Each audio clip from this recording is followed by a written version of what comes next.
안녕하십니까? 정성산TV입니다. 김정은의 골칫거리가 무엇입니까? 바로 북한의 MZ세대 아니겠습니까?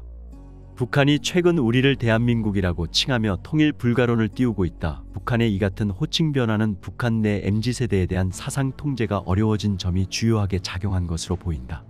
그간 북한은 남과 북이 함께 작성한 공식 합의문에서만 우리를 대한민국이라고 표기했다. 통상적으로 매체에서는 남조선이나 남한이라는 용어를 사용했는데 이는 두 개의 국가가 아니라 통일을 염두에 둔 한 민족이라는 의미에서였다.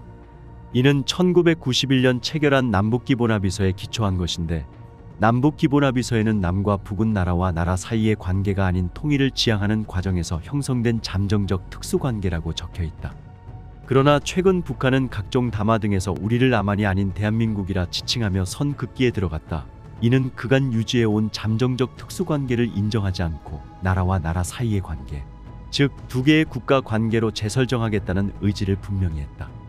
김정은은 지난달 노동당 전원회의 5일차 회의에서 북남 관계는 더 이상 동족관계, 동질관계가 아닌 적대적인 두 국가 관계, 전쟁 중에 있는 두 교전국 관계로 완전히 고착됐다며 현재 조선반도의 가장 적대적인 두 국가가 병존하고 있는데 대하여서는 그 누구도 부정할 수 없다고 말했다.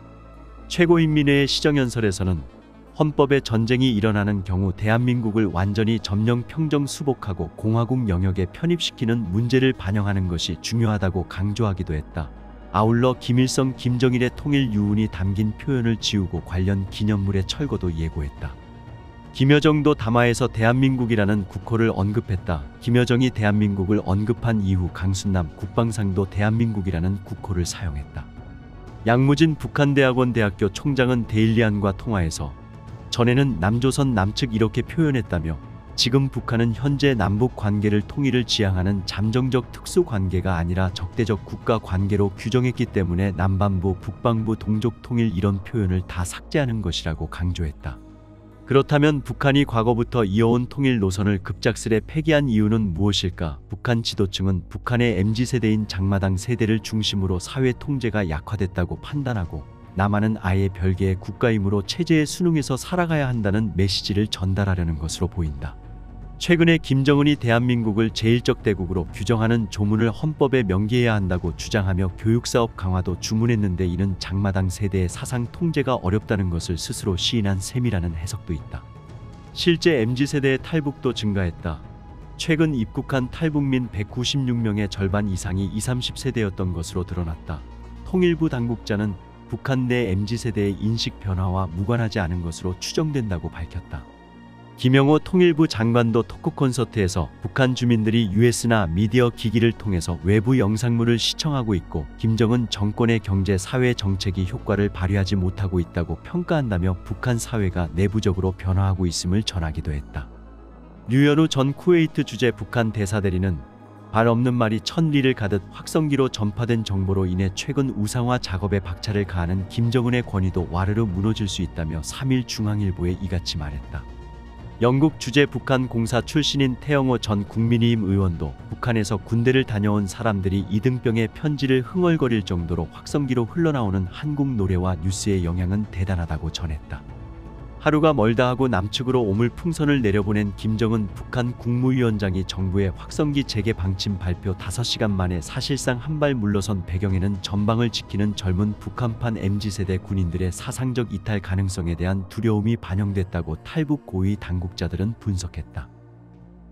북한은 접경 지역 군부대를 주기적으로 교방, 즉 주둔지를 교체시킬 정도로 남측과 맞닿은 군인들의 사상 이완을 두려워한다고 한다. 실제 2000년부터 2018년까지 접경지를 통한 북한 군인의 귀순만 14번에 이른다. 류 전 대사대리는 확성기 데시벨이 워낙 큰데 전선에 있는 군인들을 향해 최고 존엄의 권위를 훼손하는 방송으로 도배하니 예민할 수밖에 없다고 말했다. 대북 확성기가 북한을 압도할 수 있는 우리 군의 대표적인 비대칭 전력이라는 점을 북한도 잘 알고 있다는 지적도 있다. 류 전 대사대리는 북한은 대남 확성기가 있다고 해도 장비의 성능이나 전력 수급 현실로 볼 때 사실상 맞대응이 불가능한 상황이라며, 대북전단은 오물풍선으로 맞섰지만 확성기까지 켜지면 손쓸 방도가 없기 때문에 꼬리를 내릴 수밖에 없었을 것이라고 지적했다. 대북 확성기 방송은 1963년 박정희 정부 때 시작돼 노무현 정부 시절인 2004년 남북 군사합의를 통해 중단됐다. 그러나 이후 정부는 천안함 폭침, 목함지뢰 사건, 4차 핵실험 등 북한의 중대 도발 시 대북 확성기를 재설치하거나 방송을 재개했다. 그러다 문재인 정부 당시 2018년 4.27 판문점 선언 이후 확성기는 모두 철거돼 현재까지 방송이 중단됐다. 태영호 전 의원은 이날 중앙일보에 접경지역 군인들이 전기도 들어오지 않아 새카만 밤에 굶주린 배를 붙잡고 근무를 서던 중 트로트 등 한국 노래가 확성기에서 흘러나오면 그렇게 귀에 잘 박힌다고 한다고 전했다. 그러면서 북한이 오물 풍선 도발 등을 다시 감행하면 반드시 확성기를 다시 켜겠다고 예측 가능한 경고를 해둬야 한다며 확성기가 남북 대결을 격화하는 장치가 아니라 북한의 도발을 자제하도록 해 충돌 확산을 막는 역할을 한다는 걸 증명해야 한다고 말했다.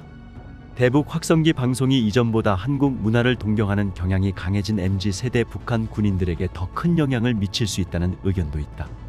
1970년대 북한 측 비무장지대 내 감시초소에서 10년 가까이 근무했던 안찬일 세계북한연구센터 소장은 전방지역 군인들은 확성기 방송을 듣는 게 군 복무의 낙이라며 본인만 듣는 게 아니라 후방에 이를 전달하며 이들이 직접 일종의 안테나, 중계탑 역할을 한다고 설명했다. 그러면서 과거 사상교육이 투철할 때도 확성기 방송은 잘 먹혔는데 최근 문화적으로 남측에 훨씬 경도된 장마당 세대에 대한 체제 이완 효과는 상상하기 힘들 정도로 강력할 것이라고 말했다. 대북 확성기 방송을 북한이 얼마나 아파하는지는 앞선 남북 간 고위급 회담에서도 여실히 드러났다. 2015년 8월 북한이 남측 확성기에 포탄까지 쏜 뒤 열린 남북 고위급 회담에 참여했던 홍용표 전 통일부 장관은 북한의 관심사는 오로지 확성기 방송 중단으로 다른 문제는 거의 꺼내지도 않은 채 확성기에만 집중했다고 말했다. 당시 북한은 한국이 확성기 방송을 중단하는 대가로 목함지뢰 도발에 대해 유감을 표명했다. 통상적으로 식량난 때문에 탈북했다는 비율이 과거에는 높았지만 최근에는 식량난보다 북한 체제가 싫어서 탈북했다는 비율이 더 높은 것으로 나타났다. 지난해 입국한 탈북민 중 2030의 MZ세대가 절반을 넘고 하나원이 아니라 별도 시설에서 정착 교육을 받는 엘리트 탈북민도 증가해 지난해 10명 내외로 알려졌다.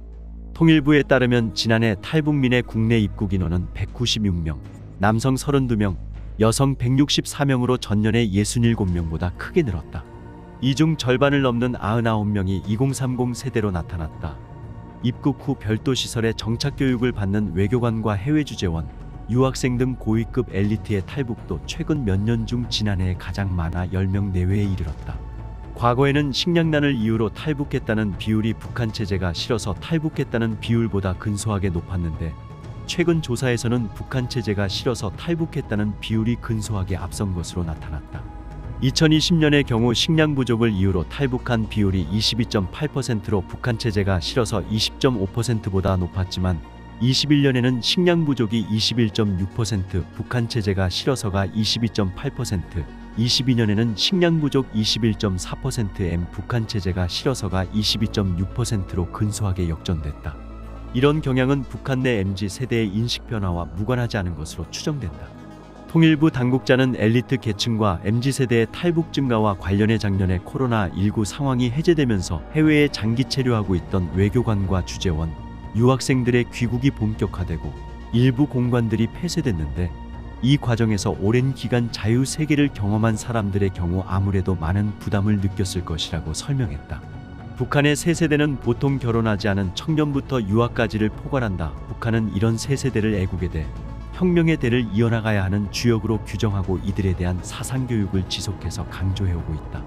그러나 새 세대 중에서도 앞으로 북한 사회를 이끌어갈 청년층, 이른바 MZ세대는 국가나 집단보다는 개인의 이익을 우선시하는 성향을 보이고 있으며 사상교육에 무관심하거나 오히려 불만을 느끼는 것으로 알려졌다. 이러한 성향을 드러내는 북한의 청년층은 직업관에서도 과거 세대와는 다른 모습을 보이고 있다. 정치적인 권력을 행사할 수 있는 직업보다도 돈을 많이 벌어 잘 먹고 잘 살 수 있는 직업을 선호하는 경향이 두드러지게 나타나고 있고 해외에 나가 자유로운 분위기를 경험하고자 하는 욕구도 강하게 드러내고 있다. 함경북도 청진시의 20대 청년은 데일리 NK의 지금의 청년층은 한 번 사는 인생 할 것다 하면서 날만큼 날고 수준 있게 살자는 추세가 강하다며 그러다 보니 돈과 높은 경제적 수준이 가장 중요한 가치로 되고 있고 이런 생각이 전염병처럼 많이 퍼져나가고 있다고 말했다.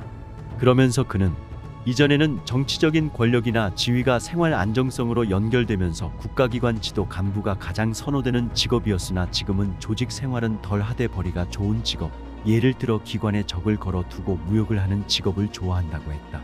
그런가 하면 평양의 20대 청년은 지금은 외국 한번 나가자가 구호라면서 주재원으로 외국에 나가 일하거나 외국에 나가 일할 기회가 많은 특수기관 복무를 선호하는 추세라고 전했다.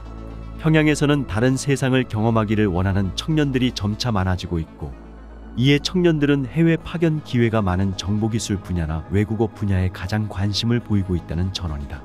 경제적인 안정이 최우선 가치로 여겨지고 있는 지방에서는 소위 돈벌이가 되는 직업이, 이미 경제적으로 기반이 갖춰진 평양에서는 북한과는 다른 사회의 분위기를 직접 보고 느낄 수 있는 직업이 선호되고 있다는 설명이다. 하지만 북한에는 직업 선택의 자유가 없다. 국가에 의해 일할 곳과 역할이 정해지는 구조다. 직업 배치와 진로 결정에서 개인의 능력이나 전문성도 일부 고려되긴 하지만 가장 큰 영향을 미치는 것은 역시 성분이다. 좋은 성분, 다시 말해 좋은 집안 배경을 가진 이들이 직업 배치에서도 유리한 위치에 놓인다. 평양의 한 간부는 개인의 노력만으로 원하는 직장에 배치받는 것은 쉽지 않다. 돈이나 부모의 힘, 안면정실 관계를 동원해야 하는 게 현실이라고 말했다. 다만 그는 이전에는 원하는 곳에 배치받기 위해 돈, 권력이면 됐다면 지금은 조금 변경된 게 있다. 바로 애국활동 경력이라고 덧붙였다. 북한에서 애국심은 당과 국가, 수령에 대한 충성심과 동일시되는데 최근에는 충성심을 얼마나 보여줬는지가 직업 배치에 중요한 척도로 작용하고 있다는 게 이 간부의 말이다. 원하는 직장에 들어가기 위해 경쟁적으로 충성심을 드러내 보여야 한다는 의미다. 우리나라 청년들이 원하는 직장에 들어가려 봉사활동, 대외활동, 인턴, 공모 등 취업에 필요한 경력을 쌓는다면 북한의 청년들은 충성심 증명 활동에 나선다는 이야기다. 이는 북한이 갈수록 청년들에게 더 높은 충성심을 요구하고 있다는 방증으로 풀이된다. 다만 이에 대해 나선 씨의 20대 청년은 사회적, 정치적 활동에 적극적으로 참여하는 척하면서 애국자 경력을 쌓으려고 많은 노력을 하고 있다고 말했다. 지금 북한의 청년들이 보여주는 충성심은 원하는 직업을 갖겠다는 욕구에 따른 꾸며낸 충성심이라 해석할 수 있는 대목이다. 이와 관련해 통일연구원은 지난해 12월 발간한 김정은 시대 북한의 청년들, 수능과 자립 사이 국가와 시장을 횡단하기 연구총서에서 청년 세대는 국가와 개인 간의 정치사상적 긴장이라는 측면에서 이전 세대와 구분되는 특징을 지닌다며 당과 국가에 무조건 헌신하는 것이 아니라 개인의 이익을 위해 복종하거나 때로는 형식적인 복종에 그치며 그럼으로써 국가를 끊임없이 긴장시킨다고 분석했다. 한국에서 북한 붕괴론은 지난 30여 년 동안 5번 정도 거론됐었다. 첫 번째가 소련을 비롯한 사회주의권이 붕괴하던 1990년대 초반이고 두 번째가 김일성이 사망한 1994년이다. 세 번째는 김정일이 뇌졸중으로 쓰러졌던 2008년이고 2011년 김정일 사망과 김정은 등극 시기에 또 한 번 북한 붕괴론이 등장했다. 다섯 번째는 박근혜 정부 시절이었는데 그 즈음에 통일 대박론 구호가 우리 사회를 휩쓸었고 통일 비용 계산과 통일 편익 산출 경쟁도 벌어졌다. 요즘 다시 북한 붕괴론이 고개를 들고 있지만 정작 국민들은 시큰둥해 보인다. 그러나 실제로는 북한이 붕괴한다면 우리에게 닥칠지 모를 알 수 없는 재앙을 경계하는 심정이라 해야 맞을 것이다. 작년부터 외신은 한국 소멸론을 거론하기 시작했다. 그 이유는 다 아는 것처럼 저출산이다. 뉴욕타임스는 한국은 소멸아 나라는 제목으로 한국의 출산율이 흑사병이 창궐했던 14세기 유럽의 인구 감소를 능가하는 것이라고 주장하면서 한국의 저출산 문제가 국가의 소멸로 이어질 수 있다고 경고했다. 미국 CNN도 저출산에 따른 한국의 병역자원 부족 문제를 거론하고 나섰다. 한국이 50만 명의 병력을 유지하고 있지만 세계 최저 수준의 출산율이 한국군의 새로운 적으로 떠올랐다고 CNN은 분석했다. 앞서 뉴욕타임스는 한국이 병력을 유지하는 데 어려움을 겪는다면 합계 출산율, 가임기 여성 1명이 평생 낳을 것으로 예상되는 자녀 수 한국보다 배로 높은 북한이 언젠가 남침할 가능성이 있을 것이라고 관측했다. 지난해 우리의 합계 출산율이 0.72명으로 인구 유지에 필요한 2.1명보다 훨씬 낮은 수준으로 떨어졌다. 외신의 지적대로 한국 저출산의 속도와 지속 기간은 전 세계적으로도 비슷한 사례를 찾기 힘들 정도여서 유례없는 역대 최저, 세계 꼴찌 등의 타이틀을 거머쥐고 있다. 올해 합계 출산율은 지난해보다 더 떨어진 0.6명대로 예상한다. 북한의 출산율은 어떠한가? 유엔의 2023 아시아태평양 인구 현황 보고서에 따르면 북한의 합계 출산율은 1.8명으로 집계됐는데 북한도 출산율 내림세에 있다. 다만 한국의 지난해 합계 출산율 0.72명에 비교하면 북한은 그 배 이상 수치를 기록하고 있으며 현재 북한 인구도 2616만 명으로 1990년대 말 고난의 행군 시기 2400만 명 수준과 비교하면 인구 증가세를 이어가고 있다.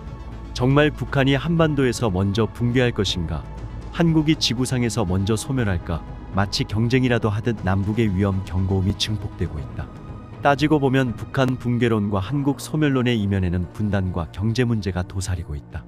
북한 붕괴론은 고립과 경제 파탄에서 기인하며 한국은 섬 같은 환경에서 지나친 경쟁, 청년들이 감당할 수 없는 집값과 사교육비 등이 초저출산을 초래했다. 그리고 이 중심에 있는 세대가 남북의 MZ세대이다. 북한에서 경제난 이후 태어나 성장한 세대를 장마당 세대라고 하는데 대규모 아사 사태를 목격한 M세대는 경제적 자유를 추구하고 있으며 장마당을 통해 성장한 G세대는 시장과 한류의 영향을 받아 풍요로운 통일을 꿈꾼다. 반면 한국은 청년층이 겪어야 할 경쟁 압력과 취업과 주거, 사교육비 등의 냉혹한 현실로 서서히 가라앉는 배에 비유된다. 결국 한반도 분단 상황에서 남북 MZ세대의 상황은 공통으로 녹록지 않은 것이다.